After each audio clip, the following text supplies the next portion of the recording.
बोला था council of states. देखो एक बार कॉपी पलट के, मैंने क्लास में बताया भी होगा, इसको हम लोगों ने council of states, council of, clear है। ये आरपीएससी का ही क्वेश्चन है। पूछा क्या है कि संविधान प्रारूप समिति में शामिल सदस्यों की संख्या क्या थी। प्रारूप समिति यानी कि ड्राफ्टिंग कमिटी, ड्राफ्टिंग कमिटी, ठीक है। कमिटी में तुम्हारे जो प्रारूप समिति है, ठीक है, इसमें देखो मैंने मेंबर्स के नाम क्लास में लिखाए थे, तो उसमें कितने मेंबर्स थे, मेंबर्स कितने थे, बस यही क्वेश्चन है।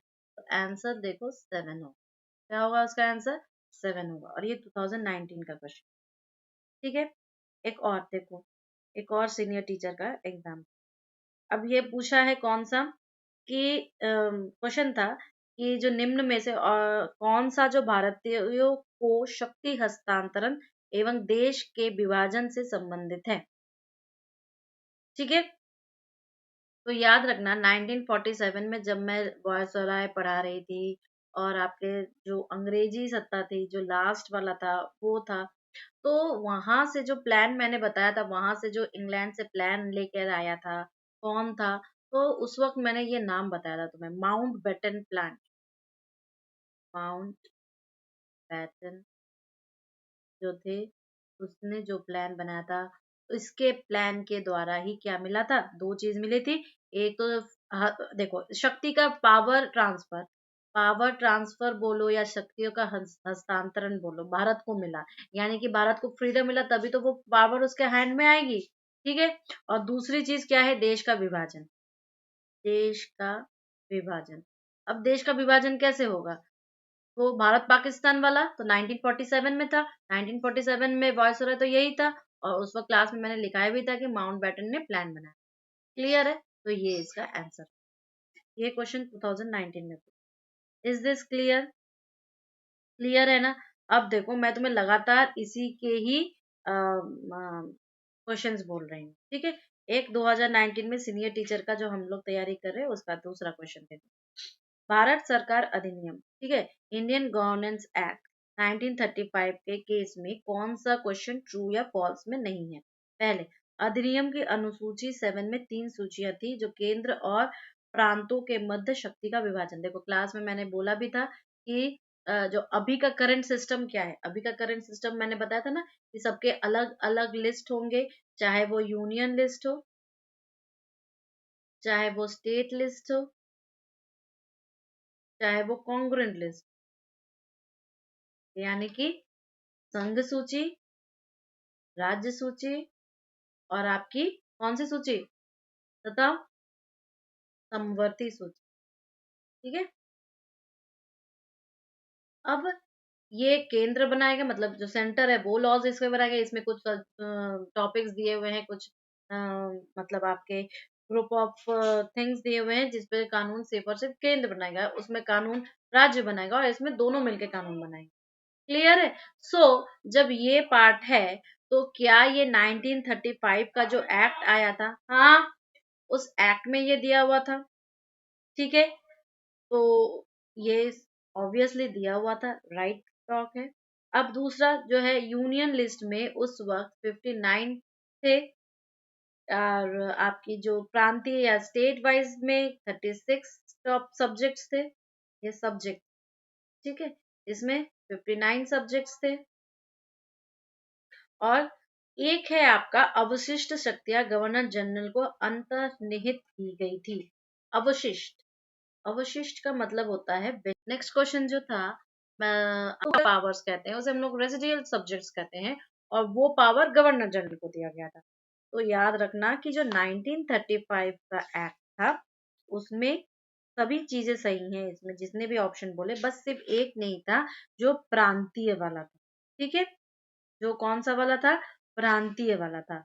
तो प्रांतीय वाले में, प्रांतीय या स्टेट जो सब्जेक्ट्स हैं, उस स्टेट सब्जेक्ट्स में आपके 36 सब्जेक्ट्स नहीं थे, बल्कि 54 सब्जेक्ट, कितने सब्जेक्ट्स थे, 54 सब्जेक्ट्स थे। और यूनियन वाले में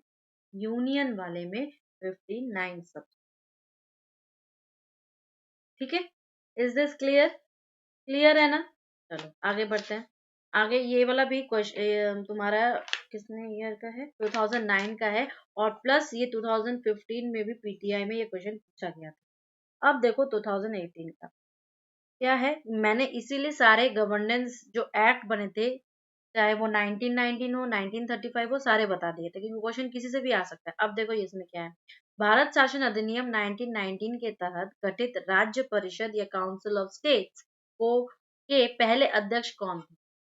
अब देखो 1919 वाला तुम्हारा इंडियन गवर्नेंस एक्ट, यानी कि भारत शासन अधिनियम, अधिनियम, ठीक है। इसमें उसने पूछा है कि कौन सा ये जो जो राज्य परिषद बनाया गया था या काउंसिल ऑफ स्टेट्स बनाया गया था, उसके पहले अध्यक्ष कौन थे।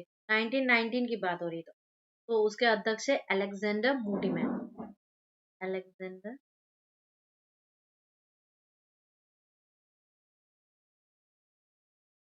ठीक है, अलेक्जेंडर मूडीमैन।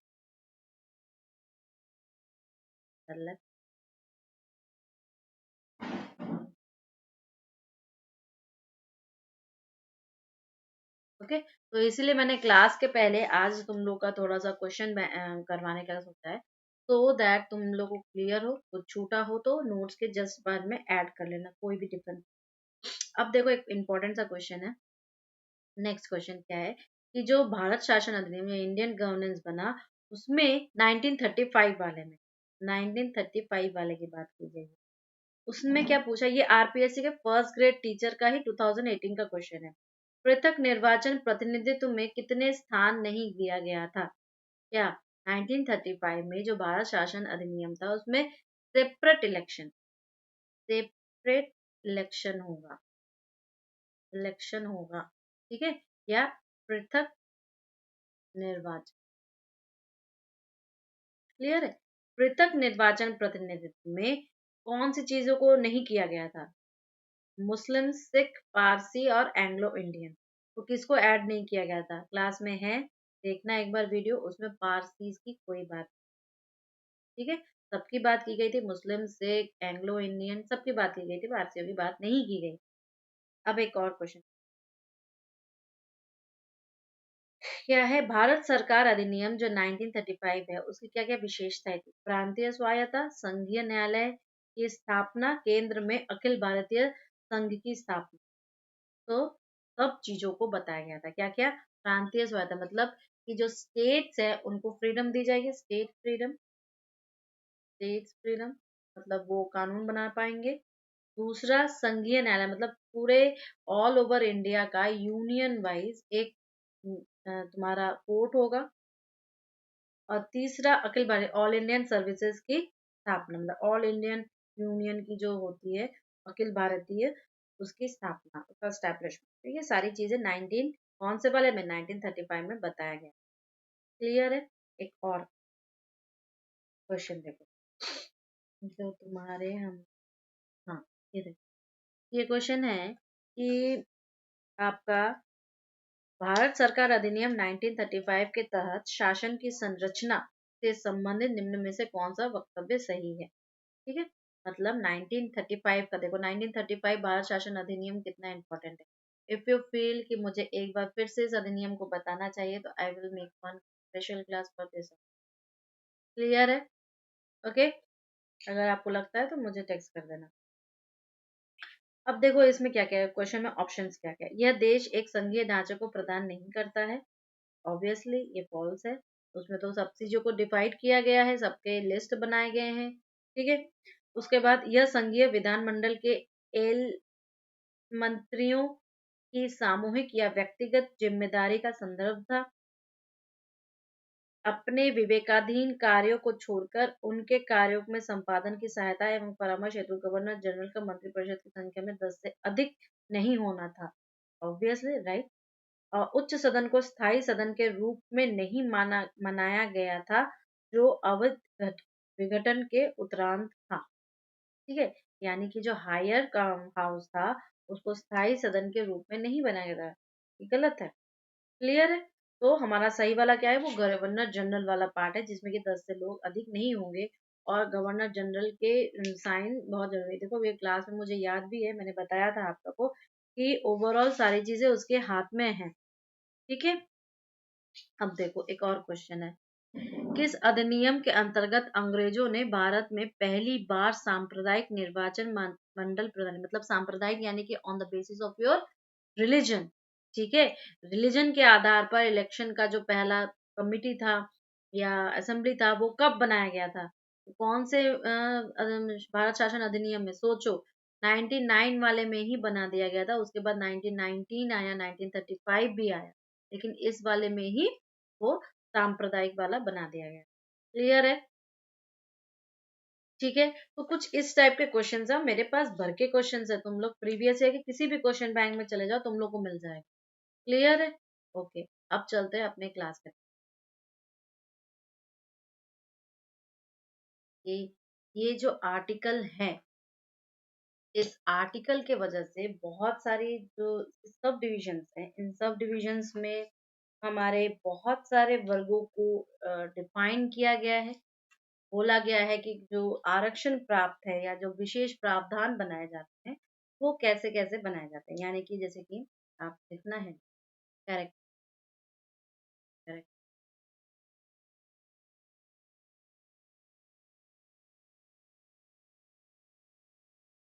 विशेष कैसे लिखोगे जैसे कि मानो कि हमारे पास जो 16(4) है, आर्टिकल 16 में क्या बोला गया है? आर्टिकल 16(4) में बैकवर्ड क्लासेस की बात, क्लास, ठीक है, यानी कि पिछड़े वर्ग, पिछड़े वर्ग की बात। कौन है ये पिछड़े वर्ग? ठीक है, कौन है ये पिछड़े? तो देखो इसके लिए प्रथम पिछड़ा वर्ग आयोग, प्रथम पिछड़ा वर्ग, पिछड़ा वर्ग आयोग, ठीक है, यानी कि first OBC council, first OBC council. ये फर्स्ट ओबीसी काउंसलिंग किसके में बना है? काका कालेलकर आयोग की अध्यक्षता में एक्चुअली ये एस्टेब्लिश हुआ। इसे काका कालेलकर आयोग भी कहते हैं, काका कालेलकर आयोग, ठीक है, आयोग भी कहते हैं। क्यों? क्योंकि ये इसके क्या थे, काका कालेलकर इसके अध्यक्ष थे और ये गठित किया गया था, एस्टेब्लिश किया गया। क्लियर? अब परंतु इन्होंने जो रिकमेंडेशन दी, इस आयोग की जो रिकमेंडेशंस या बोल दो कि अनुशंसाएं थी, अनुशंसा, अनुशंसाएं वो क्या कर दी गई? खारिज किया गया, खारिज कर, किसके द्वारा? राष्ट्रपति के द्वारा, प्रेसिडेंट के द्वारा। क्लियर? ये थोड़ा सा क्लियर है। अब उसके बाद क्या हुआ कि जब भारतीय जनता पार्टी आई 1979 में, इसके तो द्वितीय आपका ओबीसी आयोग बना, जिसका गठन कब हुआ? बीपी मंडल की अध्यक्ष, तो इसे हम लोग मंडल आयोग कहते हैं। सेकेंड वाला कब आया? ये तो फर्स्ट वाला था। सेकेंड वाला कब आया? सेकेंड ओबीसी काउंसिल, ठीक है, सेकेंड ओबीसी काउंसिल तब आई जब कौन थी यहाँ पर? तो कांग्रेस थी, यहाँ पर बीजेपी, बीजेपी सत्ता थी, गवर्नमेंट।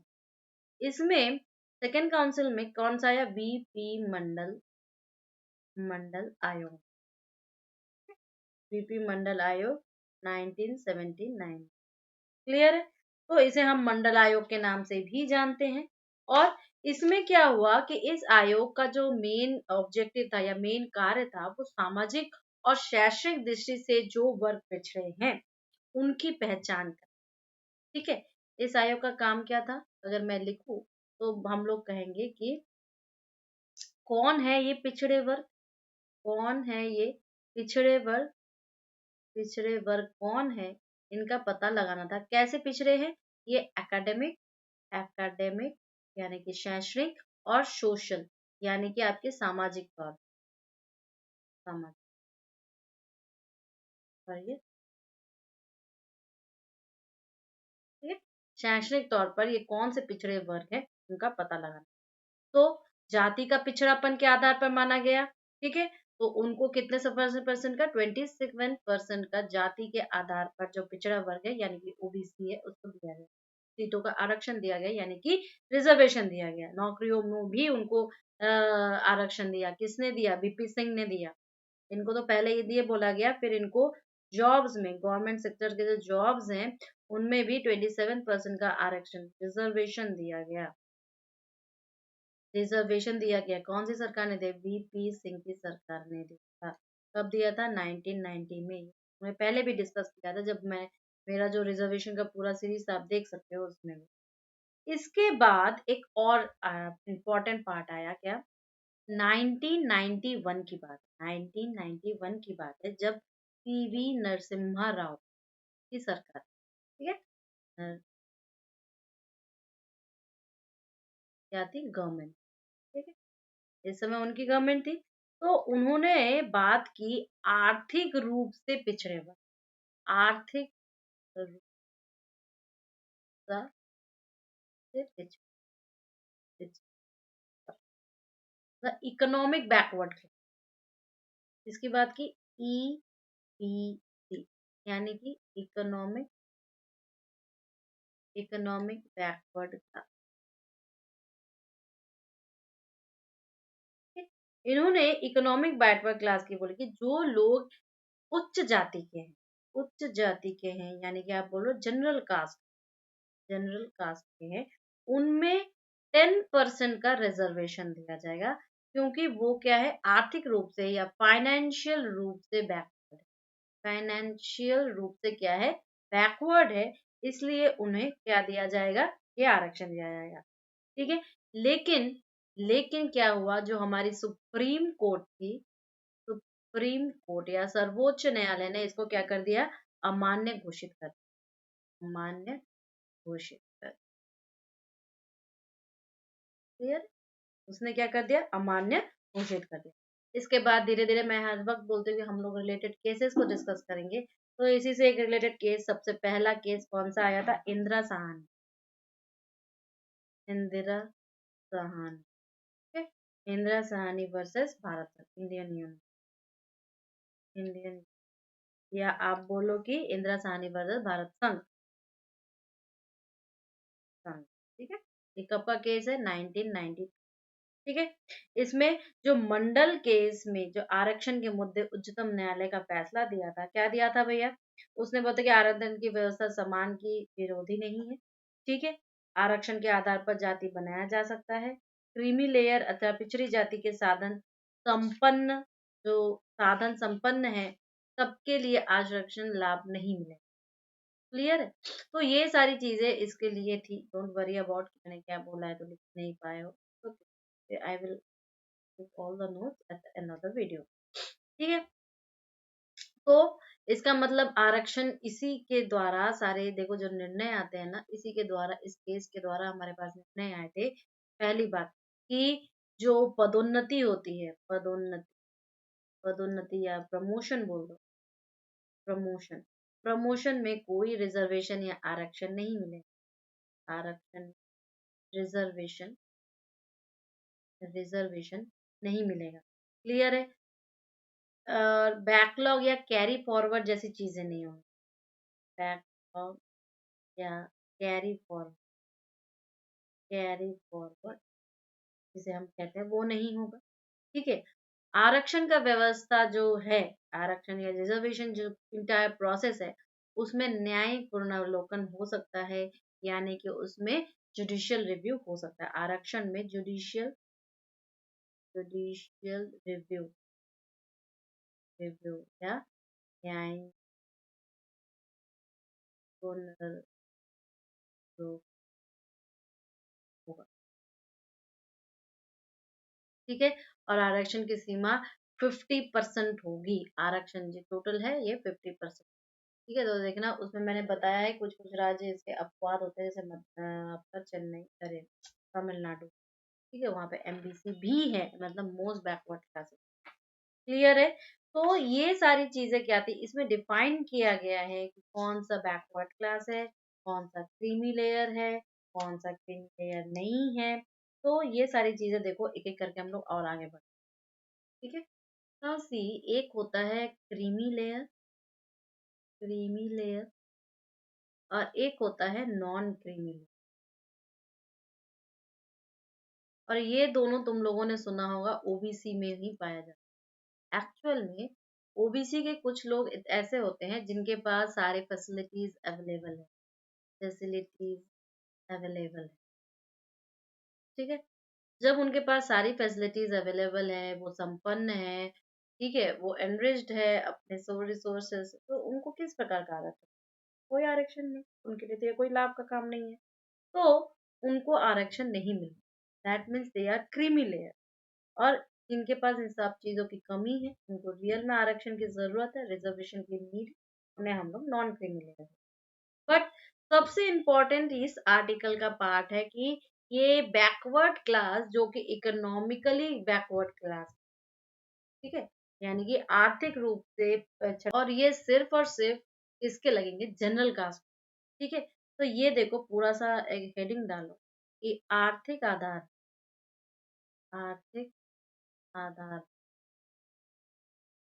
सामान्य वर्ग है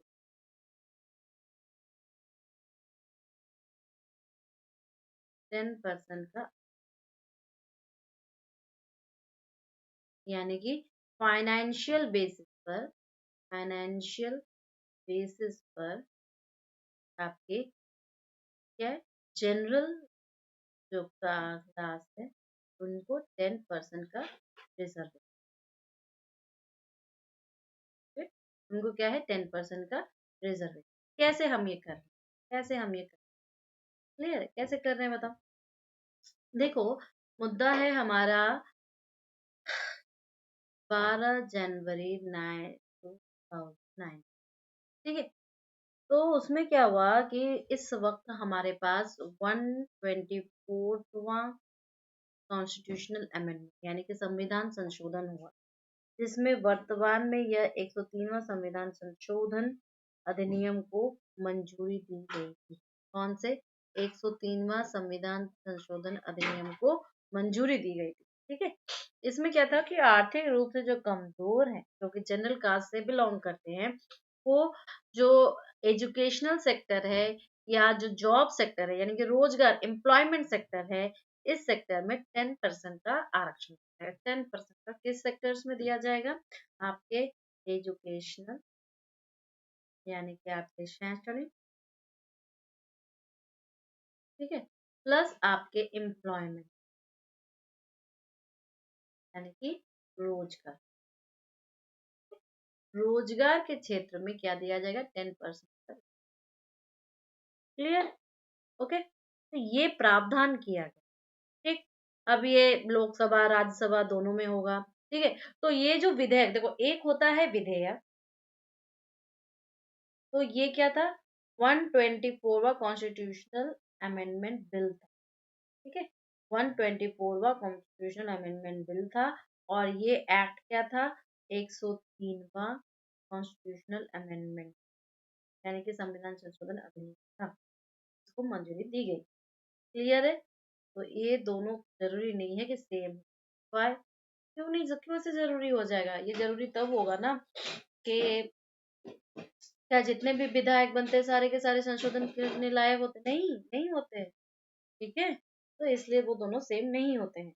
अब क्या हुआ कि देखो, ये 12 जनवरी को पास हुआ, तो 8 और 9 जनवरी तक ये क्या हो गया था, राज्यसभा और पास हो गया, तो उसमें मंजूरी दी गई।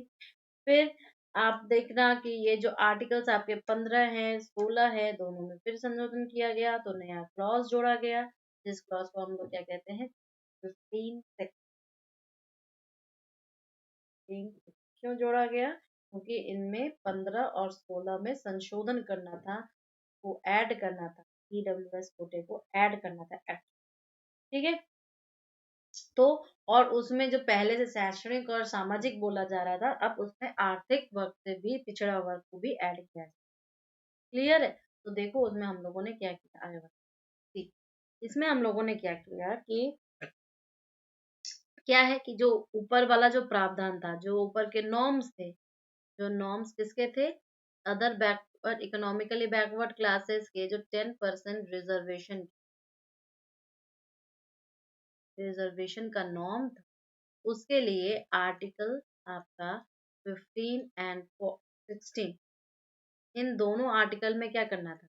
इसका मतलब इन दोनों आर्टिकल को संशोधन करने की जरूरत थी, संशोधन करने की आवश्यकता थी। जब इन दोनों को संशोधन करने की आवश्यकता थी, तो इसका मतलब संविधान में, हमारे कॉन्स्टिट्यूशन में एक क्लॉज को जोड़ा गया, क्लॉज 6 को जोड़ा गया, इसमें 15(6) बनाया। ठीक है, 15(6) बनाया गया। अब इसका प्रावधान क्या था? देखो, आर्टिकल अनुच्छेद 15(6), इस 15(6) में पहले ये बोला गया कि जो खंड 4 और 5 में जो वर्ग को बताया गया कि जो उसमें आप जोड़ो इस वर्ड को, आर्थिक रूप से कमजोर को भी जोड़ो, साथ ही साथ शिक्षण संस्थाओं में भी इनको आरक्षण दो। साथ ही साथ क्या है? शिक्षण संस्थाओं में भी आरक्षण दो। कितने परसेंट का? 10%। ठीक है, तो इसका मतलब क्या है कि जो अनुसूचित जाति, अनुसूचित जनजाति, ओबीसी कुल मिला के 49.5% थे, आरक्षण अलग होगा। प्लस इनके साथ जो शैक्षणिक संस्थान, निजी संस्थान है, चाहे सरकार की सहायता प्राप्त हो या नहीं हो, पर भी लागू होगा।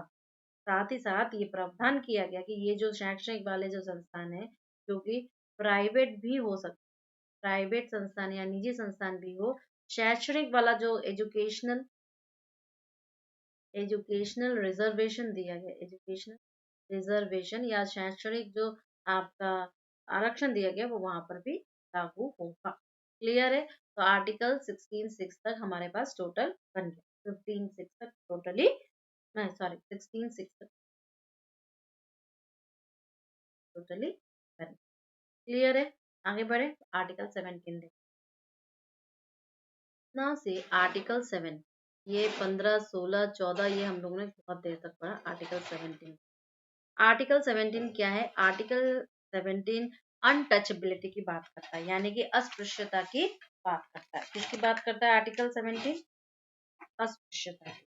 तो वो कहता है कि अस्पृश्यता का अंत होना चाहिए, यानी कि एबोलिशन ऑफ प्योर अनटचेबिलिटी होना चाहिए। तो लिखो, इसका हेडिंग लिखो, अस्पृश्यता का अंत, यानी कि एबोलिशन ऑफ अनटचेबिलिटी। क्लियर है? Abolition of untouchability. अब ये क्या किया गया है कि इसमें बोला गया कि अनटचेबिलिटी का अंत होना चाहिए। किसी भी रूप में इस तरह का जो सोच है, जो विचारधारा है, ये बिल्कुल आपराधिक है। अगर कोई ऐसा है, कर रहा है, तो वो बिल्कुल कानूनी रूप से, कॉन्स्टिट्यूशनल रूप से वो दंड है। इसके लिए हमारे पास लॉ है, इसके लिए हमारे पास विधि है। ठीक है, तो इसका मतलब क्या है कि देखो, आर्टिकल अनुच्छेद आपका जो ये अनुच्छेद अनुच्छेद आपका 17 है, प्लस अनुच्छेद आपका 35 है। हम लोग देखेंगे अनुच्छेद जो आपका 35 है, ये दोनों अनुच्छेद, ये किसको? पार्लियामेंट यानी कि हमारे संसद को ये पावर देता है कि हम अस्पृश्यता के लिए, या अस्पृश्यता या अनटचेबिलिटी जैसा कोई व्यवहार अगर पकड़ा जाए तो उसको दंड देते हैं। ठीक है, और उसके लिए पार्लियामेंट दंड देने के लिए विधि बना सकता है, लॉ बना सकता है। ठीक है, इसी वजह से तो पार्लियामेंट को क्या दिया जाता है? पावर दी जाती है कि वो लॉ या विधि बनाए, विधि बनाए बनाए दंड देने के लिए, दंड के लिए। क्लियर है? इतना क्लियर है? अब देखो, एक्चुअल में इससे रिलेटेड 1955 में, इससे रिलेटेड 1955 में एक अस्पृश्यता निरोधक अधिनियम का निर्माण हुआ। और इसमें फिर इस अधिनियम को क्या अधिनियम का निर्माण हुआ? अस्पृश्यता अस्पृश्यता निरोधक निरोधक अधिनियम। ठीक है, अधिनियम। इस अधिनियम का क्या हुआ? इस बनाया गया, जिसको बाद में संशोधन किया गया, उसका नाम रखा गया, क्या नहीं किया गया? सिविल अधिकार संरक्षण अधिनियम। सिविल अधिकार अधिकार संरक्षण अधिनियम। ठीक है, इसका क्या नाम है? सिविल अधिनियम 1995 1955 और बनाया कब इसको संशोधन किया गया, इसी को 1976 में इसको संशोधन किया। क्लियर है। अब इसमें क्या है कि अब जो ये अधिकार है 1977 में एक और अधिकार आया, नागरिक अधिकार संरक्षण अधिनियम। ठीक है, तो इसमें क्या बताया गया कि जो छुआछूत वाला जो है इस मैटर को बढ़ावा नहीं दिया जा सकता, जो बढ़ावा देगा उसको दंड दिया जाएगा, वो आचार संहिता के नियम के खिलाफ है। इसके बाद देखो, इसके बाद जनवरी 1990 में एक अनुसूचित जाति और अनुसूचित जनजाति, ठीक है, का एक नियम बना जो 1975 से संबंधित अधिसूचना को ही जारी करते हुए बनाया गया, मतलब उसको बेसिस बनाकर ही बनाया गया। और इसका नाम रखा गया अत्याचार निवारण। इसका नाम क्या रखा गया, अत्याचार निवारण। तो मैं एक काम करती हूँ, से आपको बता दें, क्या इसी के आधार पर, इसी जो 1995 वाला है ना, इस 95 के आधार पर ही जनवरी आपके 1990 में इसके ऊपर एससी और एसटीओ के लिए ही अधिनियम बनाया गया, अधिनियम बनाया गया। ठीक है, और ये अधिनियम एक्चुअल में अत्याचार निवारण अधिनियम है। अत्याचार अत्याचार निवारण निवारण अधिनियम, ठीक है, अत्याचार निवारण अधिनियम बनाया गया। और ये 89 में ही आ चुका था। और मेन तो इसका वही उद्देश्य है कि ये जो एससी एसटी है उनके खिलाफ जितने भी अपराध होते हैं, जितने भी रॉन्ग थिंग्स होते हैं, उनके वेलफेयर के लिए नहीं होते हैं, उनके लिए ये नियम बनाया गया। साथ ही साथ देखा गया कि उनको राहत दी जाए, साथ में उनका रिहेबिलिटेशन हो, यानी कि उन्हें पुनर्गठन हो जाए। ठीक है, उनको उनके वेलफेयर के लिए बनाया गया, उनको फिर से रिहेबिलिट करे, उनके ऊपर अत्याचार जो उनको रोका जा सके। क्लियर है। तो हम क्या कहेंगे, अगर इंग्लिश में देखना चाहो तो इसे हम as prevention of atrocity act. Clear है, हो गया ना। इसमें क्या लिखना है क्या नहीं लिखना है ये भी हम लोग का है। तो इसको हम लोग क्या कहते हैं, एट्रोसिटीज एक्ट। ठीक है, और अनुसूचित इन सब के ऊपर, अपराधों के ऊपर, यही था हमारा आर्टिकल 7।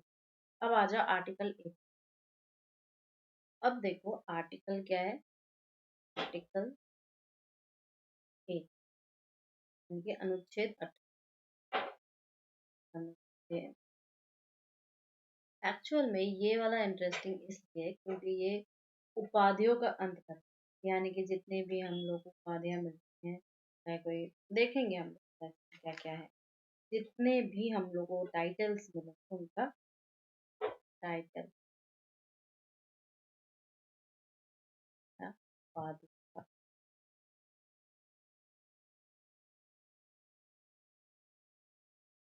क्लियर है। ओके। अब क्या थी क्या नहीं थी, देखो इसमें भी बहुत सारे सबसेक्शन। सबसे पहला वाला 18।